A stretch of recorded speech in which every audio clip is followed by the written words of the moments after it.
Please note that while everything I have described is true, this case was never solved and has probably cooled off by now, as it was over 10 years ago. In 2007, I was bartending at a closed pub in my hometown. I didn't particularly enjoy the job, but it did pay the bills. At this time, they hired a new kitchen manager, and his name was Kearney.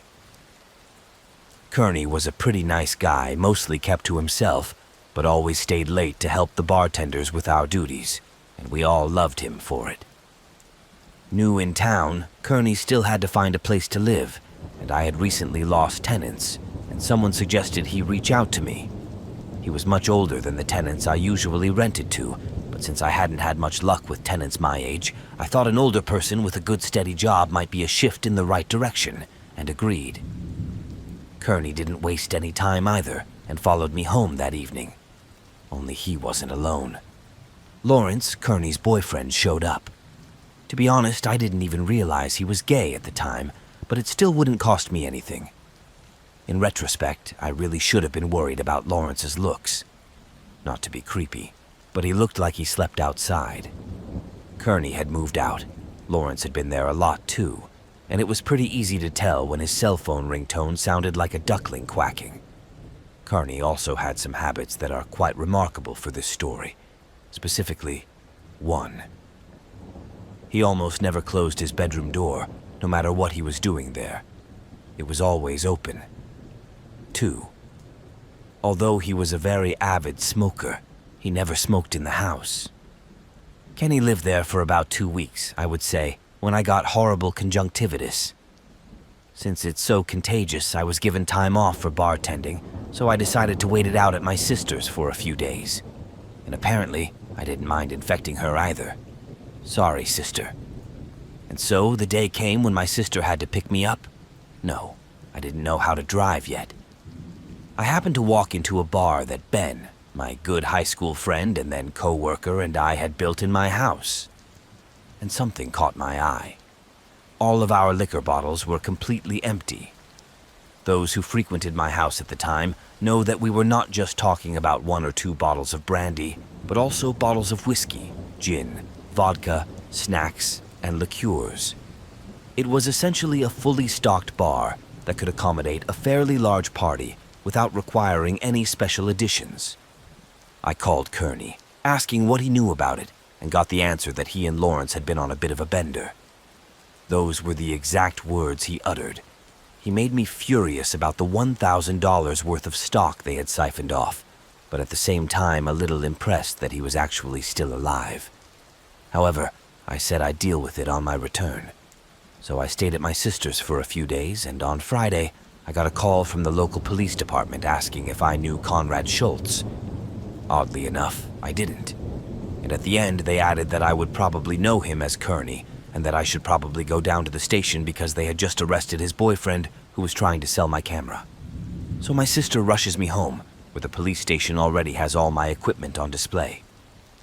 It was during this visit that I learned that Lawrence was actually a Navy SEAL who had been dishonorably discharged and then turned to a life of crime, and now had a case as long as the Bible hanging over him. And the best part is that both he and Kearney were actually homeless people who met at the Salvation Army. So Lawrence is in jail, and my sister gives me a ride home about the same time Kearney returns. From Kearney's account of what happened, he turned Lawrence in himself because he couldn't let Lawrence do what he tried to do to me. Although I appreciated his self-sacrifice, I told Kearney that he would have to leave because he was the cause of it all. However, not wanting to leave the bum homeless, I gave him until the end of the month to make other arrangements. Monday comes and I have just finished a staff meeting. I walk home and find a very vacant Lawrence sitting on the sidewalk in front of my house watching the scene. I ask Lawrence why he's here and he tries to apologize before asking for money. That's not exactly his style either, but I turn him down without giving him a dime. Now back to last night. You see, I mentioned the staff meeting for a reason, as it was at the staff meeting that he got a rather impressive list of bottles of liquor that had disappeared from the pantry, making us all suspicious of each other. I didn't have to wait long to find out who the culprit really was, however, because a few days later, I opened the garbage can in the garage in my kitchen and discovered the missing bottles, all empty and looking right at me. I decided to rely on that information for now, although I did take a picture of it in case I needed proof later. I also called Ben to update him on other developments. Since the case was quickly turning into a detective game, we decided to go into Kearney's room to look for more clues. Nothing substantial. With one exception, 2 single photos of Lawrence before he turned into a homeless version of Lex Luthor or Charles Xavier. There was actually a few more of Lawrence's stuff there, but since Lawrence spent a lot of time there before the incident, I just took it as the norm. I should also add that I mentioned Lawrence's release to Kearney and told him that if I even suspected they were still dating, I would have kicked him out of the house myself. It would only be a few days before it would make itself felt. I was bartending again that night, and Kearney kept coming into the bar to drink glasses half filled with wine and half filled with Coke, which he was drinking all over the restaurant. We talked to him about it, but as he rightly pointed out, he was still the manager, and we had no right to tell him what he could and couldn't do. On his 4th outing, however, I became suspicious and decided to follow him to the exit, where I came across Lawrence sitting outside sharing half a mug of wine with Kearney.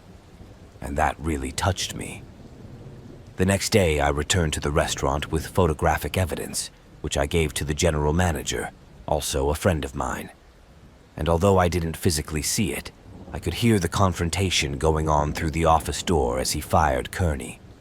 And Kearney left, clearly upset and apparently unaware that I had betrayed him. We closed early that night, and I went home walking past the middle school. I saw Kearney walking in the opposite direction. He just walked past me, saying literally 2 words, "I'm afraid," and then just disappeared into the darkness. And that was the last time I physically saw Conrad Schultz. There was one last week left before Kearney was evicted. Ben had come to stay with me for a while, as we both wanted to monitor the situation and make sure nothing more happened. This week, Kearney's behavior suddenly changed. He was constantly smoking in his room, and his door was locked 24 hours a day. In fact, neither Ben nor I had even seen him for the past week, which we didn't think much of at the time. So the day of Kearney's eviction came. Ben had gone home for a few hours, and I finally hear Kearney's bedroom door open. Someone comes out of the room, opens the front door, and leaves. I go out after him, but for some reason he's already completely gone. The house keys were left behind, though, indicating that he clearly wasn't going to come back. I looked at the keys and noticed something strange. Even though there were the right keys in the bunch, a few of them weren't mine. And why had he left me the wrong keys? I remember thinking this as I entered his room. His room was shocking, to say the least, and not because of the state he was in. Those 2 had broken his bed in the Wild Monkey house, but I already knew about that. Like I said, he never closed the damn door. But more than that, he literally threw almost all of his stuff in, with one exception. You've already guessed it. They were 2 photographs of Lawrence. Upon further investigation, I also suddenly realized that all traces of Lawrence's whereabouts were completely gone, and all of Kearney's belongings were left behind. However, one thing of Lawrence remained. His duckling ringtone, which turned out to be not so much a ringtone as an actual duckling, now walking casually around the empty bedroom. We named him Neville, by the way. So Ben comes back and learns of the events. We both think the way he left was pretty weird.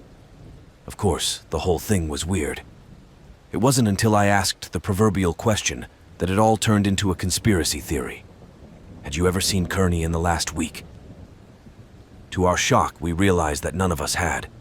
And suddenly, putting the pieces of the puzzle together, changing habits, Neville the duck, the wrong keys, only Lawrence's belongings missing, we both wondered who had actually been living in our house for the past week. Over the next few days, Ben and I hit the road. Small tasks, searching the town, climbing into the sewers, trying to find any trace of Kearney's whereabouts. But they all ended in nothing. Conrad Schultz simply disappeared off the face of the earth. Lawrence, however, was different. No, he was still around, made new homeless friends, and we met him begging on the street several times. I asked him each time, "Where's Kearney Lawrence?" But he acted like he'd never heard of him. The last time I saw Lawrence was in front of my work when he tried to break into a car. I called the police and they came pretty quickly and arrested him on the spot. And as the cops took him away, I yelled after him again, "Where's Kearney Lawrence?" But he just ignored me and let the cops stop him. The next day, I filed a missing persons report for Kearney and assumed that Lawrence might know something about it. But nothing came of it.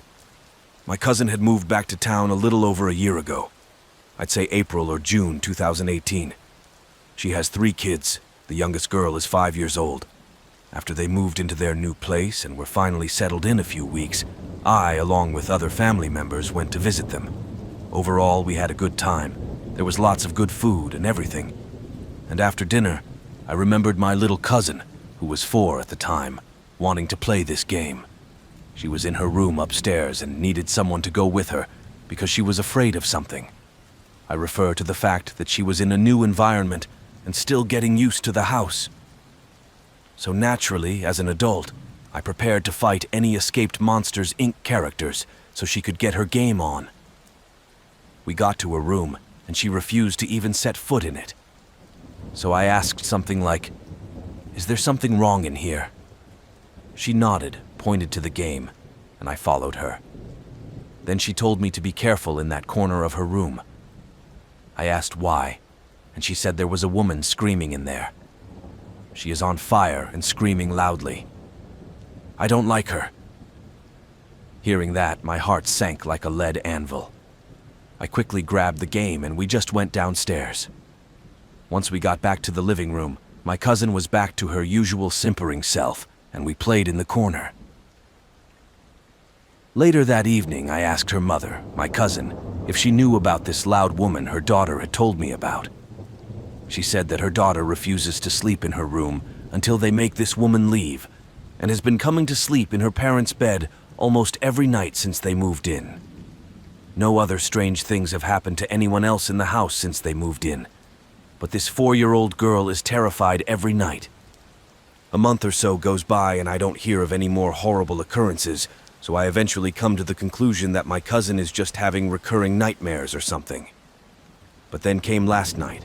It was one of my cousin's kid's birthday, and I stopped by to bring him the new Fire Emblem game for Nintendo Switch. I usually stop by there a few times a week to socialize, since it's not too far from where I work. So today, when it was my cousin's birthday, I didn't stop by due to a rare occasion or something. We ended up playing some of them. We played Mario Kart and Super Smash Bros., and it was going pretty well. It stayed that way until late in the evening. We were waiting for pizza to arrive, and I was in the kitchen drinking sodas with my cousin, who was having a birthday party, when out of nowhere we both smelled a very distant odor of burning. My cousin and her husband came out of the living room into the kitchen thinking we had cooked something and burned it. But apparently that wasn't the case. And the house just filled with that smell. And if I had been blind, I would have guessed that I was standing next to a huge fire with no heat. This time, my younger cousin, who is now 5 years old, was napping on the couch in the living room. She suddenly starts yelling at her mom, who comes in to check on her. Everyone else follows her, and she cries inconsolably and screams, saying, "I can hear a woman screaming in my room." I can hear her screaming. Basically, everyone had the same leaden heart that I had last year. We went up to her room and my mom stayed with her, but when we got there, we saw nothing. The smell of burning had changed from the smell of a fire to what I can only assume a person smells like when they are on fire. A strong odor of burning hair and then some other burning smell that I've honestly never smelled in my entire life. We quickly went downstairs and told her mother about what we were going through, and she decided that we should all go out on the porch or patio until the pizza arrived. My little cousin was still beating hysterically, saying she didn't want to hear the woman screaming anymore. We tried to calm her down, and eventually she seemed to calm down a bit. She was still scared, but no longer screaming or crying. We continued to sit there for about 10 minutes. My other 2 younger cousins and I were comparing our Pokemon Go collections, and my younger cousin and her parents were watching some kids' YouTube videos to distract her. As suddenly out of nowhere, everyone heard the most horrible, terrifying, and loud screaming from the second floor of the house. It lasted probably about 15 seconds, just a few long, horrible screams. And after that moment, everything went quiet. My 5-year-old cousin started having another seizure, and everyone else was visibly shaken. I decided it was time to leave. It was about 9:30 p.m., and although the pizza was very tempting, I didn't want to eat. I thanked them for ordering the pizza even though I wasn't going to eat it, and they genuinely understood me. I wished my cousin a happy birthday, asked him not to ruin my new Fire Emblem game for me, and just went home. However, last night there was no way I could sleep, and I didn't even turn off the light. Today I was tired at work, and I'm still afraid to go to bed. I texted my cousin several times today and tonight, and she said the smell of burning didn't go away until 4 a.m., and no one slept there last night, and we are looking for help so they can be less afraid for their house. Honestly, I felt terribly sorry for them, and even worse for my young cousin who actually saw this screaming woman in her bedroom. And I couldn't get the smells coming from her room out of my head. I get hints of those smells now and then throughout the day, and I hope it's just the memory of the odor, and not something more sinister. I still don't think I want to go to sleep tonight, especially with the lights off. It was such a crazy and scary experience, and I knew I had to share it with you guys. I've never felt anything like this in my life, ever. Sure, I've had some horrible things happen to me over the years in the houses I've lived in, and maybe a few weird things happen at another family member's house or a friend's house or wherever, but nothing to make me so terrified. I really hope my cousin and her family can deal with the situation and make their home one where they can feel safe again. Do you have any advice I could give them to guide them in the right direction? It happened when I was 7 or 8 years old. I don't remember all the details, but I remember some of the things that were really unpleasant. When I was a kid, I lived in a pretty dysfunctional neighborhood.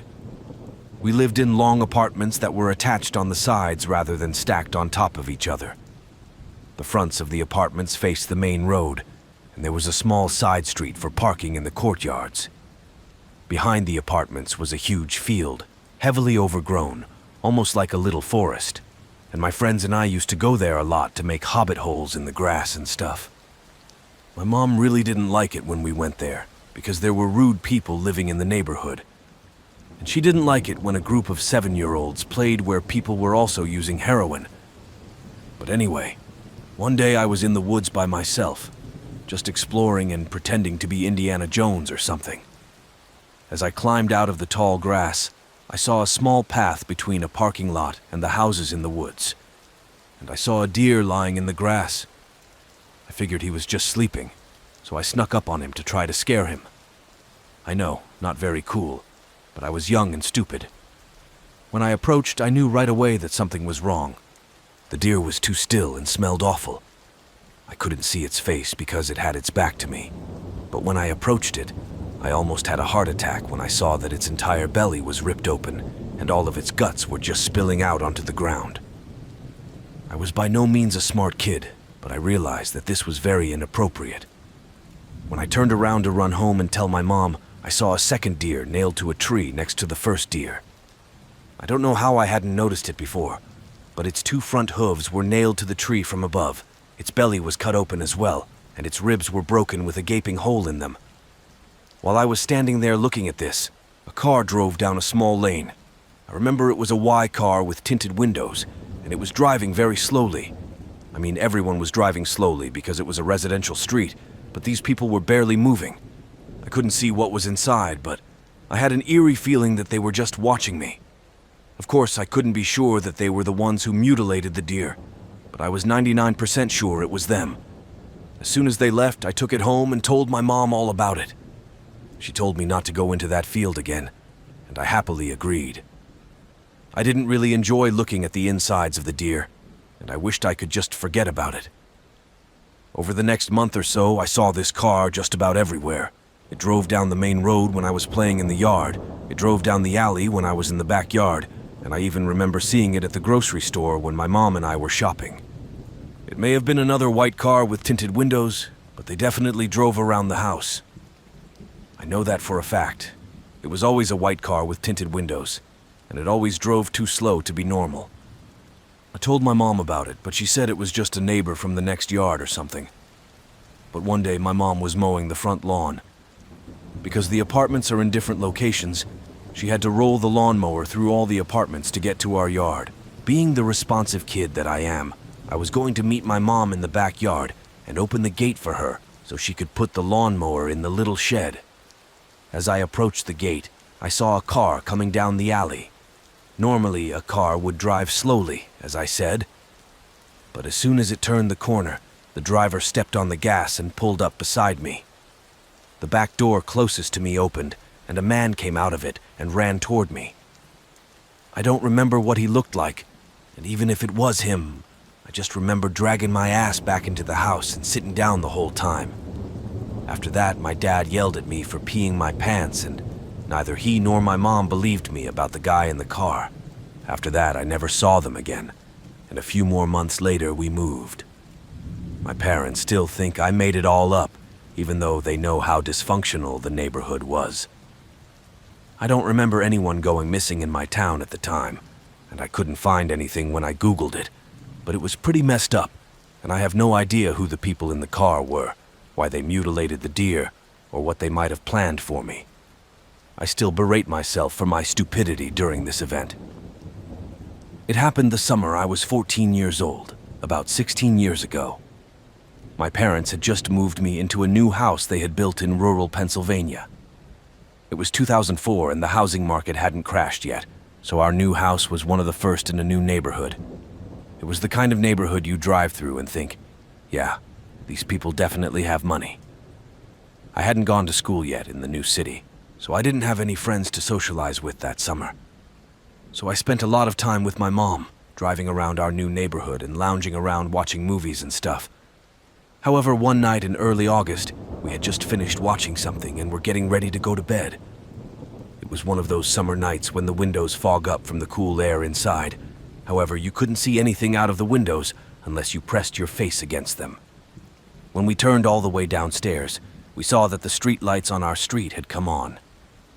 Keep in mind, this was around 1 a.m. in a new neighborhood with 4 houses and possibly 2 more under construction. We had no neighbors at the time, and there was literally no reason for anyone to be on the street unless they were A, lost, or B, trying to steal things. We hope it's an assessment and go about our business to get ready for bed. And then we see the reflection of another streetlight near our house, and it wasn't car headlights. Again, we can't see out our fogged-up window, so being the curious 14-year-old girl that I am, I immediately went to the front door, pressed my face against the window, and immediately fell to the floor. Because as soon as I looked out there was a face staring right at me. My mom asked me what was wrong, and I just started stuttering. That's when my adrenaline kicked in, and I ran into the kitchen and opened the knife drawer. I pulled out my butcher knife and went back to the front door. I still shudder at the fact that I found myself nose to nose with a complete stranger, and my 14-year-old brain decided it was a great idea. I opened the front door, picked up the butcher knife, and to my shock and amazement, I saw not 1, but 3 grown men. And my dumb ass just ran full speed towards them, with the butcher knife above my head. Luckily for me, they ran away. My mom called the police afterward, yelling at me for being so stupid. But despite my stupidity, I've always been a little proud that 3 grown men were scared of a little 14-year-old girl with a butcher knife. This happened in 2007. I was 13 years old and had never encountered anything paranormal until then. I remember it was a normal summer evening. I was watching TV. It was probably 9 or 10 when I started hearing something, but at first I thought it was just the TV. Then I continued to hear it for the next few minutes, and the more I heard, the more I realized it was the faint sound of a baby crying. I didn't bother pondering it. I thought that maybe my sister had brought my nephew or something, and he obviously cried when he was younger. I went outside to greet them, but there was no one outside. I also kept hearing screams, and it seemed to be coming from the woods below our house. I walked 10, 20 yards in the dark to see if I could see anything, but saw nothing, and immediately a shiver ran down my spine, and I ran back to the house.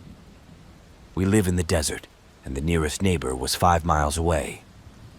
The next morning I told my father about it, and he said my grandfather had experienced the same thing.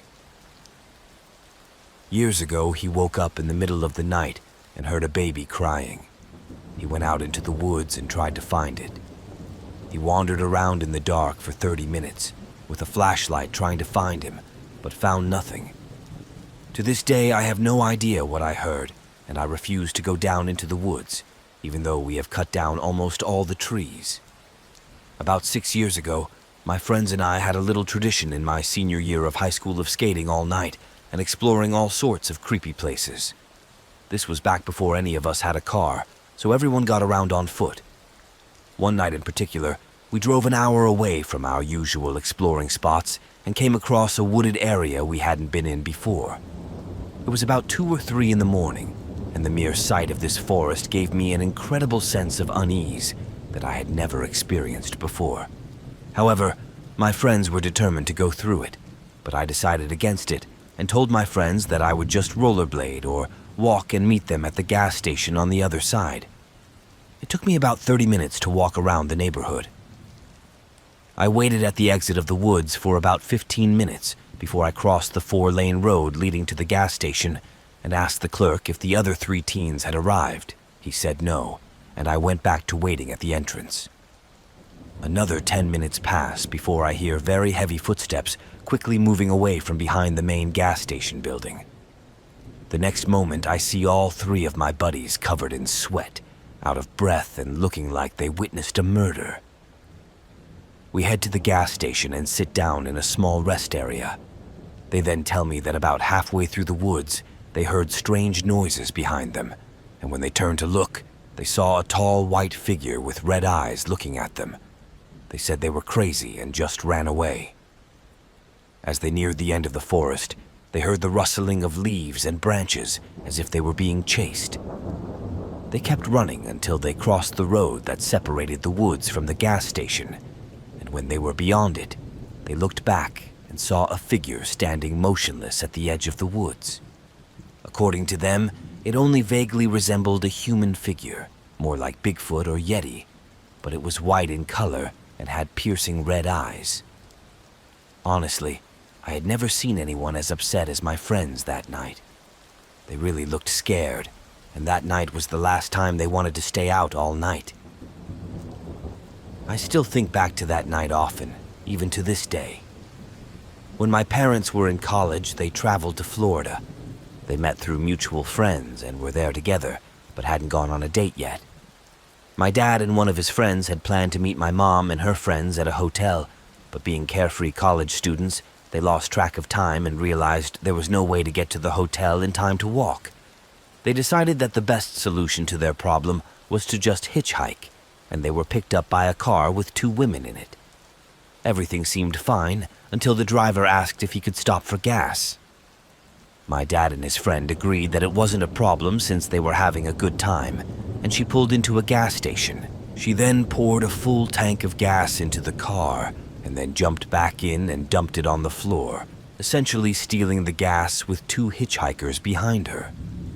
My dad and his friend started to get worried when she pulled a gun out from under the seat and asked if we were going to get in trouble.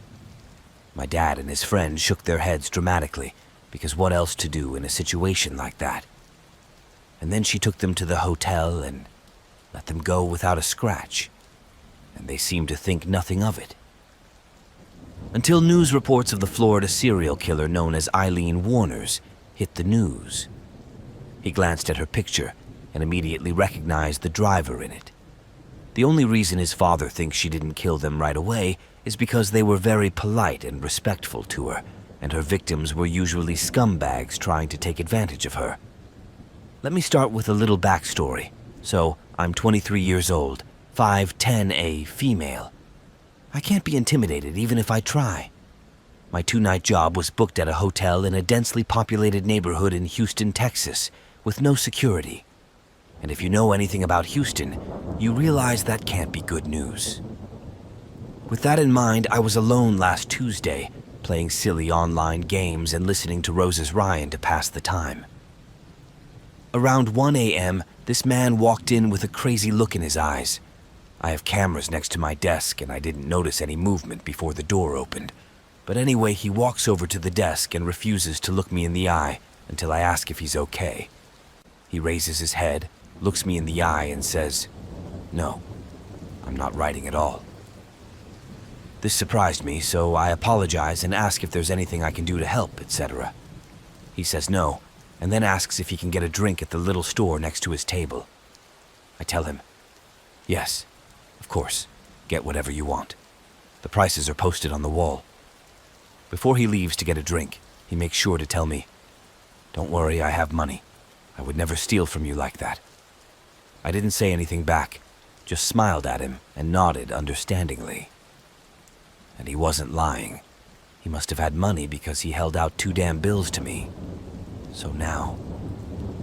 Alarm bells started ringing in my head. However, he starts to apologize and asks if I'm angry with him and if he upset me, to which I reply, "No, sir, I'm not upset in the least." But I was still bored. Suddenly, I was painfully aware of how empty the whole hotel was at that moment. He stands like that for a minute, takes a drink, then looks me in the eye for 2 seconds before telling me he needs me to call the police. I start to shake, but somehow I manage not to let on that I'm completely terrified. I call the police dispatcher and start giving all the information about our whereabouts. Then in the background, he starts saying that he was almost hit by a car while walking in the middle of the road. The dispatcher asks to talk to him. I hand the guy the phone, and he starts looking around, describing himself. Then he stops looking around, looks me in the eye, and says, "Yeah, I'll end up on the freeway." I don't take that lightly, no matter who says it. A resounding sigh escaped my lips, and I guess it awakened something in him, because his eyes just lit up. Then he hung up the phone, put it down on the counter in front of my computer, and just looked at me. I try to talk, asking what's going on and how he's doing today. But nothing works. He just avoids these questions and starts asking a few questions about the hotel, like, "What is your rate today?" He goes from harmless questions to asking if I'll be alone when my manager comes back, and if I'm closing all the doors around me. And now, I'm definitely scared. I accept what he's leaving, and I don't want to be part of what he's planning if he manages to take me off the table. I change the conversation and tell him he can sit in one of the comfortable chairs in the lobby until the police arrive. Then he thanks me and asks me for the 20th time if I'm mad at him when he sits down. But I'm even more unpleasant because he starts looking around restlessly. You know that look a person gets when they're working up the courage to do something, but haven't done it yet? Yes, that's exactly the look and vibe that was coming from him at that moment. It's around this time that it finally reaches my brain what's really going on, because another guest stops right in front of the lobby, and the excitement immediately disappears from his face. And he really does look almost crazy. A woman and her son, who was no more than 12 years old, walk in. They came up. There was no reservation, so now it's out. Which takes a little longer because I have to enter all of her information instead of just checking in and moving on to the next one. And then her son starts whispering something to her that none of us can make out. Then he says it louder and then says, "Mom, didn't we see him walking around the hospital?" My blood runs cold. She tells her son to shut up and looks at me while I continue to sign the papers for her. She takes this opportunity to veiledly ask me if I'm okay, if I need to call the police, and if I'm worried. I answer her that yes, I am terrified, and the police are on their way. I could see him straining to hear our words, so I stopped and told her about breakfast and everything else, and she told me that she wouldn't leave me alone, that she would stay with me until the police arrived because something was wrong. God bless that woman. I will never forget her face and heart. After the police came and took him away, crazy, I guess, she comes right back from the door where she called the police from too. She comes over and tells me that they had just left the hospital on their way to visit her sister, and on the way they saw him wandering through the hospital parking lot with his head down. They immediately drove to the hotel, but he beat them there and swore that he had come here before, but he just couldn't come here and beat them up. She said she sensed something wrong as soon as she walked in and saw him. She told me that he was probably trying to lure me away from the table to make me feel bad for him, but whatever he was up to, I didn't want to know. Let me first make a note. This is not for analysis or for someone to show up and say it's demons or ghosts or whatever. I strongly suspect it was ghosts, but being a skeptic about such things, I can't say with 100% certainty that it's true. Maybe it's just my childish mind interpreting things strangely, who knows? Also, the place I'm describing no longer exists, as it was destroyed during a highway widening project sometime between 1990 and 2000. When I was very young, actually in second grade, my family lived outside of town in the backwoods of Mississippi. I had no kids to play with, and I was more lonely than one might expect. But when we moved there, my parents had a double-wide trailer. One incident happened there that it took me years to be convinced I couldn't imagine. During one expedition to the area where my family was going to park the trailer, my mom needed to go to the bathroom. Since there were no gas stations for 10 miles, my dad drove the truck down a dirt road looking for a place to stop. And there, 200, 300 feet off the two-lane road, we found what looked like an abandoned high school gymnasium. My dad decided to use the place as a restroom, so we went there. I don't remember much about that building. One thing, though, is forever etched in my memory. There was a rather large pile, or at least to my childish eyes, a huge pile of clothes lying near the door we entered. I also remember that after he had done his business, my father stood in front of it looking at the clothes and seemed to be thinking about something, but never said anything about it. A few weeks later, when the trailer was built, we moved into the house, and I almost forgot about the gym. However, that didn't stop strange things from happening. Well, not weird things in the sense of moving or anything like that, but just weird sounds. A month or so later, I was playing on the porch when I heard laughter. But before I go any further, let me clarify where we were living at the time. The trailer stood a good 100 feet from the dirt road, and across the street stood the house of an elderly man, whom I'll call O. Behind his house was a fairly wide pine forest that reached all the way to the two-lane highway. There were probably 500 or 600 feet between where I was and the highway. But anyway, as I sat on the porch that my dad had built and played with my toys, I heard laughter all the time. And not just one child's laughter, but several. It seemed like 5 or 6 children playing somewhere, I must assume outside of where I lived. There was no one to play with, and I remember wondering where these children were and if they would play with me. As I was walking down the road, I noticed that the children seemed to be playing in the woods because their laughter would come and go. And after a moment, I shouted to them that I wanted to play too. And as soon as I said that, the laughter stopped. There was dead silence. One moment there was laughter and merriment, and then it was so quiet you could hear a pin drop. I figured I had just scared the kids, and at that point I went back into the house. This repeated several times, and eventually, I just gave up. I could hear the kids laughing and playing, but they wouldn't come any closer.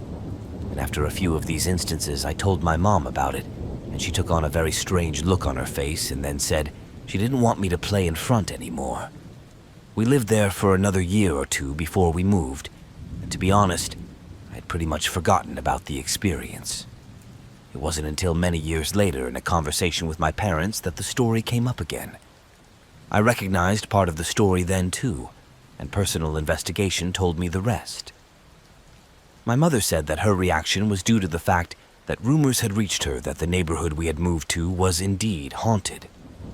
She didn't know all the details, but she had a feeling it had something to do with the old gym, and all she could or wanted to say was, quote, something bad that had happened, and she was scared.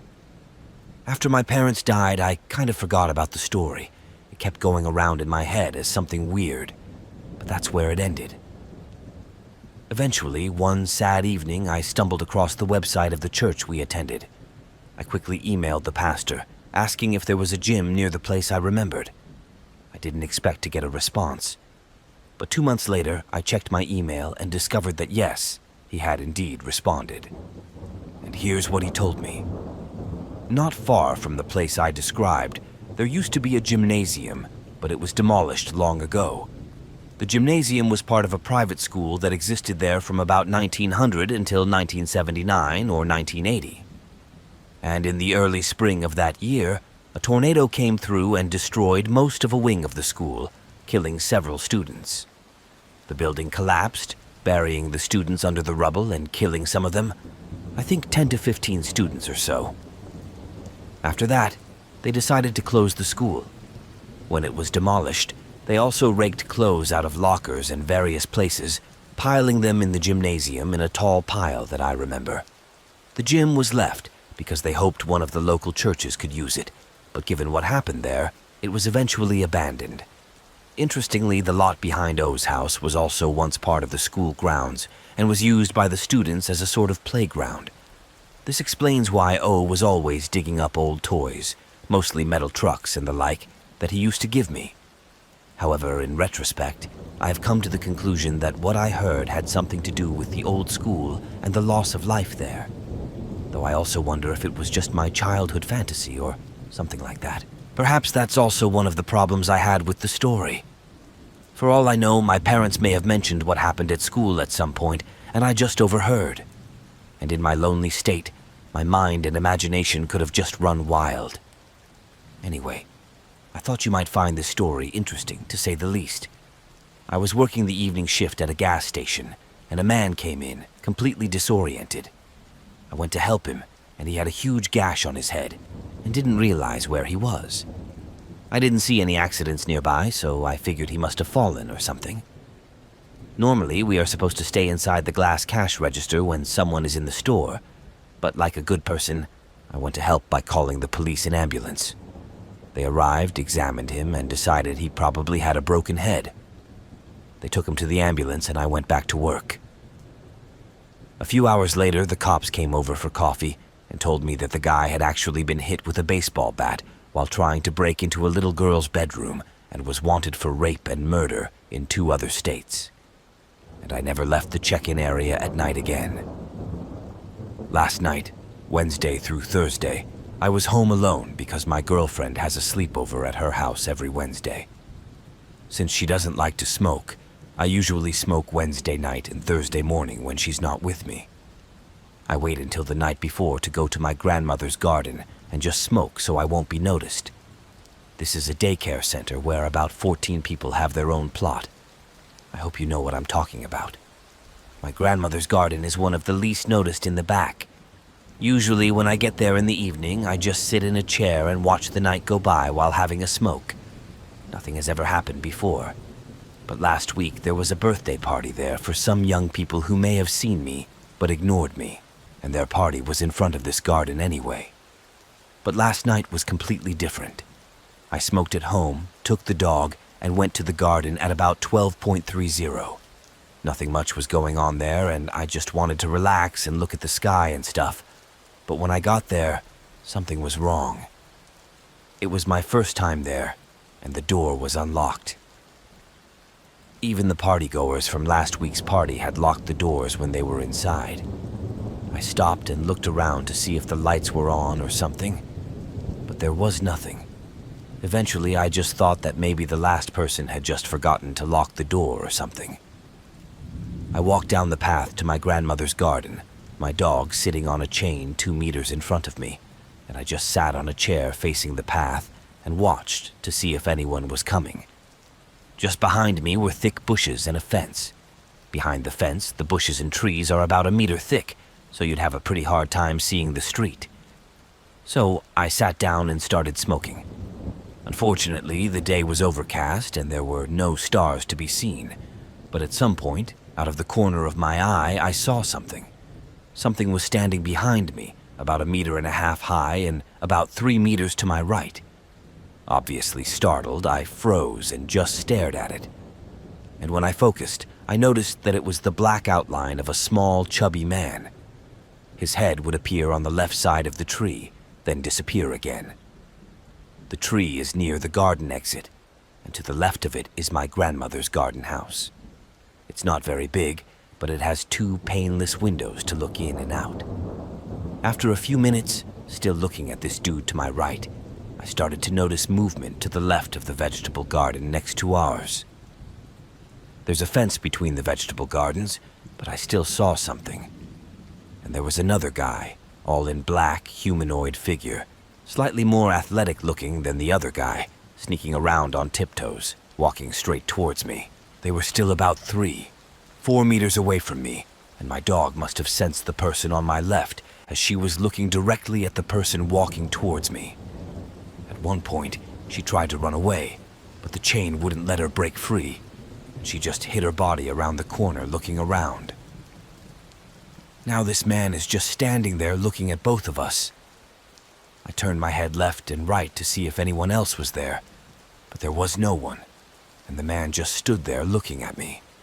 I panicked and started to wonder if I had walked into a mugger's trap or if they were going to attack me.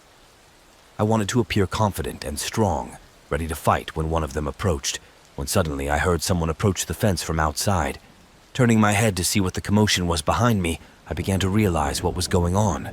I was surrounded by some blank black faces. Everyone was looking at me from 2-3 meters away. Some were standing on the street on the other side of the fence, some on the left, some on the right, diagonally. People were watching me from all sides, and then I noticed that there were more of them, and some of them were trying to hide behind bushes. Some were just standing in plain sight. I tried to shout, "You know I can see you, what do you want?" But it didn't come out as loud as I would have liked, and for some reason I felt weak. None of them reacted either. Some of them moved a little, even tried to hide better behind cover, but none of them were very good at hiding. There were probably about 8 of them. I tried to stay calm and continued to sit in my chair. My dog was just sitting in front of me, watching the other guy, when another man appeared behind a tree, lying on the floor, and slowly crawled across the floor further to my right. His crawling also looked just ridiculous, and I made a hand gesture towards the other people, saying, "Are you kidding me?" I mean, his crawling was neither covert nor necessary. So I sat there for about 15-20 minutes, frozen, and just stared at them. The first person who just showed up just walked up to me. I still thought there were real people behind this whole scenario, but I had to change my mind. As he approached me, the black color of his body just disappeared, and he looked like a 2-dimensional transparent humanoid figure. When I tried to see them, I could only see outlines, and even though the person was transparent, looking through the body was like looking through a liquid or something. I couldn't see him anymore. I just saw that he was probably standing right in front of me. Everyone else was just maintaining their position. I questioned my sanity. I just ran over to my dog and led him over to the chair. As I continued to watch all these figures, I also saw someone standing in the garden shed looking out the window. I took a few deep breaths, trying to comprehend the situation I had just gotten myself into. Out of nowhere, a person had appeared. Something, its body looked like something out of Star Wars, was walking down the garden path. He was walking to the left, from the end of the garden, to the right, from the garden entrance, and just before he was about to pass behind the house, he turned towards me. He seemed to be holding a laser pointer or something, sending an orange light, but more than a centimeter, aimed right at my face. But it didn't blind me, and suddenly, and I can tell you this was the scariest part, 3 red glowing lights came out of this creature's head, looking like a helmet. I'll be honest, I thought I was about to be shot, but to my surprise, nothing happened. Silence again, and everyone just stared at me. I tried really hard to see the thing emitting red light, but it was like the red light was directed at me, making it hard to see its features. Another 15 minutes went by. I was wondering how to get out of this situation, and my dog was already shivering. Strangely, my dog usually barks at everyone and everything, but not a sound was heard the whole time. At some point, eventually, I just end up taking my bag and my dog. Walking a little faster than usual, I just walked out of the garden. As I got up from my chair, the red light disappeared and the man behind the tree to my right just ran away. As I left the garden, I looked around to see if anyone was around and headed for the garden entrance, but there was nothing there. Luckily, no one was following me, and I eventually made it home safely. This happened in the summer of 2018. I had just finalized my divorce and moved back to my hometown. My parents let me stay with them until I found my own apartment. I had just started a high-paying job, but I had so much debt from my divorce that I wasn't ready to pay for my own place. I didn't want to be separated from my parents, so I decided to find a roommate for the first time. I found a lovely woman, Raquel, about 15 years older than me, who wanted someone to move in with her for just 4 months, which was perfect for me since I was still paying off debt. Everything about Raquel was just delightful. She was sweet, very clean, cared about the environment, volunteered, and cooked for me just for fun. Honestly, I thought I was going to break up with her. However, there were a few things that made Raquel a little unhappy. First of all, she wouldn't tell me what she was doing. She said it was confidential. And regardless of what she was doing, she was gone for days and sometimes weeks at a time. I thought maybe she worked for the government because she had a framed picture of Bush Jr. hanging in the Oval Room. When I asked her about it, she said it was my last day before leaving the Secret Service. As surprising as that was, I have to admit that I was quite impressed. But she also had a very strict rule. All doors in the house, including my room, were to always remain open when no one was there. However, this rule did not apply to her room. Her door had to remain closed at all times, whether she was around or not. And of course, I wasn't allowed in there. It was weird, but not too disturbing, right? She also claimed to be evil. I don't know much about this practice, but apparently she really liked it. She would constantly go to the nearest store and buy all the books, side dishes, and other things. But those things aside, she was a pretty normal person, and the month went by without a care in the world. It's also worth mentioning that she had 2 cats. They mostly stayed in her room, but when they wanted to leave, they kicked the door. My room was right next to hers, so that sound drove me crazy. When she wasn't home and I could hear the cats trying to get out, I would often open her door so they could run out. I know it was against the rules, but it drove me crazy and I felt sorry for them too. But one day when she went out of town on business, things got too weird. It was the first night she was gone, and I was sitting in my room just watching TV when I heard a sound like cats banging on the door trying to get out. I figured she had forgotten to let the cats out before she left again. I opened the door to let them out of her room, but something made me stop where I was. The cats were just chilling in the hallway. They weren't in the room, but I definitely heard something. Already crawling outside, I decided to open her door and peek inside. I saw 4 naked people holding hands in a circle and bowing their heads as if they were praying. Well, what can I say? I didn't bother to leave there and went to my parents' house. I tried to call Raquel, but I couldn't, and just as I was about to call the police, she finally called. And damn it, she was furious. She said I had broken her one rule and wanted me to leave immediately, which was fine with me for now. But the creepiest part was that when I returned the bed and dresser, there was a strange symbol carved into the wood that hadn't been there before. The only way I can describe it is as a plus sign, but instead of straight lines, they were kind of curved. Like someone cut an oval in half in the middle and tried to make it into a plus sign. I'm not really sure what it was supposed to mean, but I honestly don't think I want to know. This happened a few years ago when I was about 14 years old. Let me also say that my former best friend, Jenna, told me that her roommate had really creepy tendencies. I often slept over at her house, but I had never met a more horrible neighbor. This guy was married and apparently had kids, and his house was right behind Jenna's house.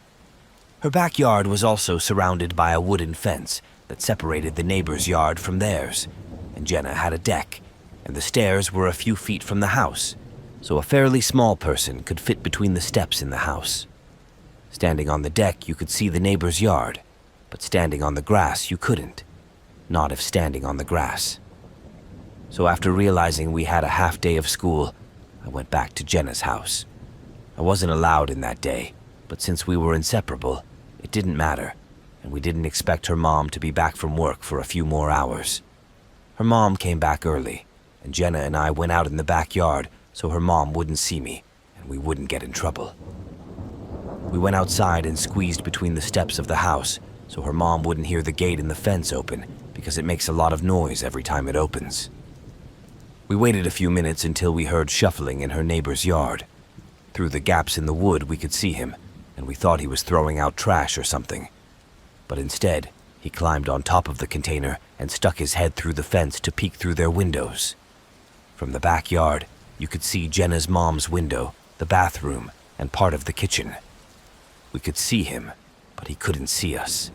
We shook and clung tightly to each other as we watched our neighbor stand on the dumpster to get a better view of the windows. He kept moving from bin to bin to get a better angle for what we later assumed was Jenna's mom's room, since she had just gotten home from work, and possibly the bathroom. This went on for about 5 or 10 minutes, us shaking and trying not to move or make any noise while her creepy neighbor tried to look into Jenna's house. Eventually, he came back and entered her house as if nothing had happened, and Jenna and I were soon jumping over the gate of her fence. A few weeks later, another incident occurred. Jenna's sister took a late-night shower and went to her room. The blinds were open, and it was dark outside. There was a tree in the yard, and it was snowing heavily. She called us on the phone and said she must have seen someone in the trees and couldn't see them anymore. We told her to turn off the lights, and Jenna and I did the same in her room and looked out the window, but saw nothing. However, we went into her sister's room and asked her what was wrong, and she confirmed that she saw someone in the tree that she thought was their neighbor. That's when Jenna and I went outside to check it out.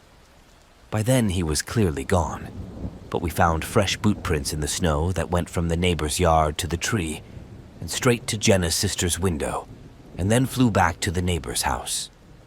This isn't actually my story, it's my mom's story, but I had a little bit to do with it, so I want to share. It happened when I was about 3 or maybe 4 years old because it was summer. My parents and I had just moved to a new house in a safer neighborhood and wanted to raise me. They were looking for new 60s style furniture for our house, and my mom went on Craigslist to try to find something. She ended up going to a man who was selling an old couch. She had just picked me up from daycare before driving to his house, so I was in the car with her.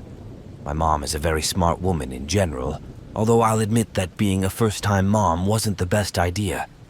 But she left me in the car because she didn't think it would take so long. He was standing outside the house, and she said he looked like a normal man, probably in his 40s. He said the couch was in the basement and that they would have to go down there. From the looks of it, the couch was completely different from the one the advertisement was talking about. She turned around to ask him about it, and then he broke into a sweat and apparently started asking her a bunch of creepy questions like, "Are you a virgin? How old are you? And have you arrived?" My mother left quickly after that and claims he even chased her down the driveway. She left as fast as she could, and to this day says she thought he was going to hit her in the head or something and sell her or something. This happened on a beach in the Philippines about 2 years ago. My friends and I decided to take a vacation to unwind a little bit from work, and on the first night, we decided to have a drink outside the hotel room. We had a few drinks, and one of my friends decided to take a walk on the beach and try to meet some other tourists. I was a little uneasy about what might happen to him, since he was already drunk, so I decided to join him along with another friend. He said he wanted to visit the rock formations, which is a famous gay hookup spot, as the place was dark and there were no other establishments on that stretch of shore. In pitch darkness, the rock stretches about half the length of a soccer field. I was reluctant to the idea of him going there. Admittedly, I didn't want him to go there, but he was adamant, and I agreed if he came back in a few minutes. My friends and I waited at the last bar at the end of the shoreline before the dark zone started. My friend and I were talking about something when suddenly we heard a heartbreaking scream. Judging by the voice, it was our friend, and we decided to run. The only source of light at this time was the moon, so my friend decided to pull out his phone and turn on his flashlight. We looked around and saw people clinging to the sand. We asked if they could see our friend and described what he might look like, but they said they had never seen him. At that moment, our heart raced because we didn't know what could have happened to him. We ran until we got to the end. It was a huge rock on the shore about 15 feet high with a local man standing on top of it. We asked him, "Have you seen our friend?" He was about my height, wearing a black shirt, and he said, "Is he gay?" I didn't understand the meaning of the question, but answered yes, and he said he probably went to the mangroves over there, and then pointed to a darker spot on the beach filled with angry. Using only the light of the phone, we tried to search the small area. It looked like a tiny shelter with overgrown plants as a roof. And when we turned around, the guy on top of the rock was already walking towards us, and two others popped out behind him, apparently also hiding behind a huge rock. That's when the guy on the rock slapped my karate friend on the arm to get him to let go of the phone, and he succeeded. As the phone rolled to the sand, my friend was able to grab it back and then yelled, "Run!" I was confused about what was happening, so I just started running after his words, not realizing what we were running from. Then I realized it was an ambush. They had led us into the mangroves to steal my friend's phone. I had been running for a few seconds when I felt a heaviness in my legs. The sandals I was wearing became very heavy because I didn't realize I was running on wet sand. My friend took off his flip-flops to run faster. I wanted to do the same, but then I realized my sandals had a strap on and kept running. I can hear the guys chasing us, telling us to stop. We're just kidding around. I don't want to fall for their words, so I keep running and my legs start to get numb as I'm not a very athletic person. There was a moment when I wanted to just stop, because I don't have anything of value with me. But then I thought that might be a reason for them to hurt me, so I just ran as hard as I could until we reached the first stile. My friend was already catching his breath when we saw the person we were looking for laughing and talking to the locals. We wanted to punch him for what he put us through, but he had no idea what had happened, so we just left it at that. Our vacation was over, and we still came to the island from time to time, but we vowed never to go to that part of the beach again. My old house not only had modern vents, but also the original ones from 1922. The design was pretty intricate, but unfortunately I don't have any pictures of it. But anyway, one cool September afternoon in 2015, I was sitting on the ground playing with my little brother, who had just turned 1 year old. We were in the hallway at the foot of the stairs where one of the original vents was. We were sitting very close to each other. I was playing peekaboo with him. He was laughing and smiling and very happy, just spending time playing with his gorgeous big sister. When I noticed a soft hissing sound coming from the air vent. Honestly, it sounded like a package from Harry Potter, but I thought something was wrong with the heater and didn't pay attention to it. About 5 minutes after I noticed the sound, it suddenly stopped. I didn't hear anything else. And the moment I realized this fact, my brother suddenly jumped up, startled, and turned his head towards the vent. There was an expression of absolute fear on his face before he started screaming and crying. It looked like someone had hit this child so hard he was crying. Because Landon was crying, my stepmom came running in from the kitchen. She looked more worried than I had ever seen her before and said, "Oh my God, what's wrong? Why is he crying like that? Did he hurt himself?" I explained to her what had happened. After talking to Landon, who was still crying in fear, she said it was okay. She then says to me, "What do you mean he was just looking at the vent and crying?" I replied that I don't know. I don't know what he heard, but obviously whatever it was, it scared him. She looked at me with genuine confusion. She took my brother in her arms, continuing to pet and rock him while he cried, and took him outside, and after a minute or two he was fine, but never went near the vent without help. Even in 2017, when he turned 3, he was still begging people to walk past the vent with him. I never heard anything from that particular vent, although I heard the same hissing throughout the house when I was home alone or with one of my siblings. Anyway, I hope you enjoyed this little story, and thank you for listening to me. I am a 30-year-old male, and throughout my life, I have had strange encounters ranging from a simple kidnapping attempt to ghosts or a demonic presence that seemed like it was going to bring the whole house down on me. My wife and friends always referred to me as a magnet for trouble or a lightning rod for strange things. And rightly so, considering that these are the kinds of people and situations that I, as well as my loved ones, are drawn to.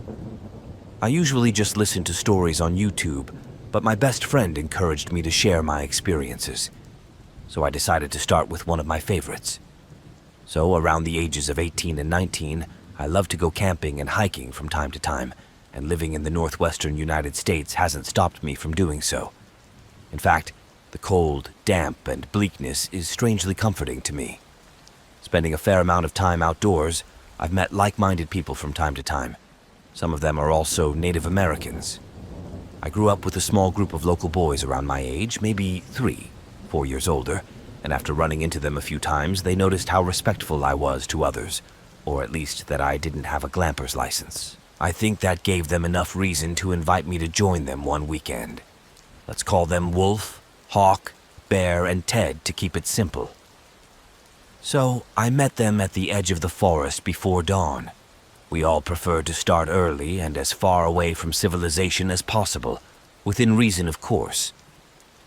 We walked for 30 to 60 minutes until we found a fairly wide, flat area and set up camp. I spent the rest of the day over light drinks, sharing past experiences, recognizing bird cries, and listening to some of their cultural stories and legends. However, it was well after sunset. The wolf got up to answer the call of nature and wandered through the trees. When he was out of sight, I decided I could take care of my burden, hoping I could wait until morning. I remembered to warn the others that I was going number 2, so they wouldn't worry if I was gone longer than our other companion. I went farther than I should have, to be honest, not wanting any of them to bump into me in the middle of my business. I was just about to tighten my belt and turn to head back to my camp when I thought I heard something in the distance. I frowned, tilted my head, and strained my hearing, trying to catch what it was. "Help!" someone shouted. It was quiet, so I couldn't pinpoint where it was coming from, but it sounded like a man's voice. "Good afternoon," I called back, wanting to help someone who was dead or possibly injured. "Help!" the voice repeated, a little closer. I took a few steps in the direction I thought the voice was coming from, shining my flashlight around. "Are you lost?" I shouted into the darkness. "Are you lost?" The answer came, even closer than before. I thought it was odd that they answered in one word, but maybe I missed the rest, or maybe they didn't speak English very well. Either way, it was enough to make me take a few more quick, determined steps towards the voice. But the next thing I heard stopped me dead in my tracks. "It's sad," a very shrill voice rumbled, stretching the words into what sounded like a human scream, mixed with the shrill cry of a deer or some kind of elk. I felt goosebumps run down my skin and muttered to myself under my breath, "What the hell is that?" I took a couple more slow steps, the flashlight light bouncing around until I heard branches and bushes stirring in the direction of our campsite. I turned around to get my hunting knife and saw Wolf with a stern but concerned expression on his face. I relaxed and breathed a sigh of relief before trying to explain what kind of voice I heard and how we should go out and see who or what was there. He just grabbed my hand and stoically started pulling me back through the trees.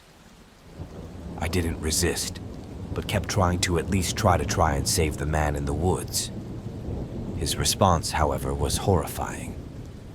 "Yes, I heard them too. They're not people.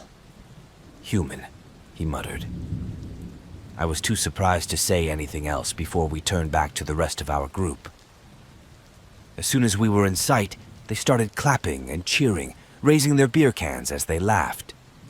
"Wendigo almost got the white boy, didn't he?" Mishka asked. The wolf shook his head in response. His eyes widened as he exhaled, and his cheeks turned slightly pink, so that was a little too close. Now I'm pretty sure one of their friends was just helping them prank me. It's both a scary and embarrassing story to me.